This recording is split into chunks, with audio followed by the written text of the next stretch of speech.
sualı bu istiqamətə keçirək. Hunların dağılma tarixi məhz Çinlilərlə mi bağlıdır?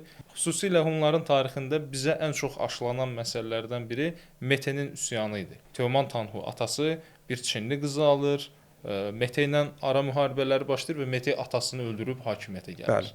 Bəli. İndi burada mən çox kritik sual verəcəm sənə. Bu əslində bizim tariximizin də dönüş nöqtəsidir, həm də döyüş nöqtəsidir. Türk tarixindəki həmən çevriliş, yəni oğlun atanı devirməsi, gələcək türk sülalələrindəki qandaşların qarşı düşmənə çevrilməsinə mi səbəb oldu? Bu bir istiqamətdir.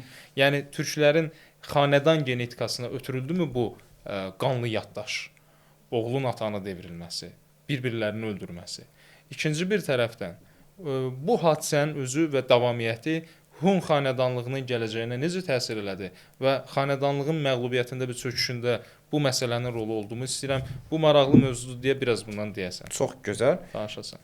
Ümumiyyətlə bu ortaq insan xarakteridir. Atanın devrilməsi. Bunu Freud da deyib, digər psixoloqlar da deyib, ümumiyyətlə antropoloqlar da deyib. Ata bir növ oğlun şüuraltı rəqibi kimi görsənir. Bilirsəkdir. Və zamanla bu, yəni üstünü örtdüyümüz rəqabət təbii ki, bu qədər önəmli faktiki rəqabət yolunda, taxt yolunda belə qanlı formada bitə bilir və bildiyimiz budur deyirik. Baxın, ilk dəfə modu, əslində o Mete deyil, modudur əsl adı. Biz ona səhv oxumuşuq Mete deyə 19-cu əsrdə. Əslində o modun şəniyudur. Modun şəniyunun öz atası Teomanı öldürməsi, Tümən xanı öldürməsi bildiyimiz bir öldürmədir. Yəni ondan qabaq böyük ehtimal yenə olub, ondan sonra yenə olub. Amma bildiyimiz ilkdir. Bildiyimiz ilkdir. Amma bir dənə də sual. Bəli.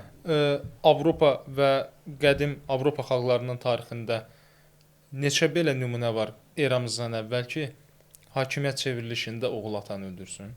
Edipt kompleksinin özü yazılı Yunan tarixində belə Oedipus öldürüb. Yəni bu çox bəsit bir şeydir. O qədər ortalamadır ki, yəni çünki bilirsiniz nəyə görə dedim bu sözü? Hunlarla başladı və bitmədi. Məsələ odur.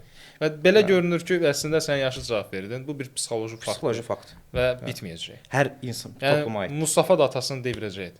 Bəli. 100% devirəcək. Olar.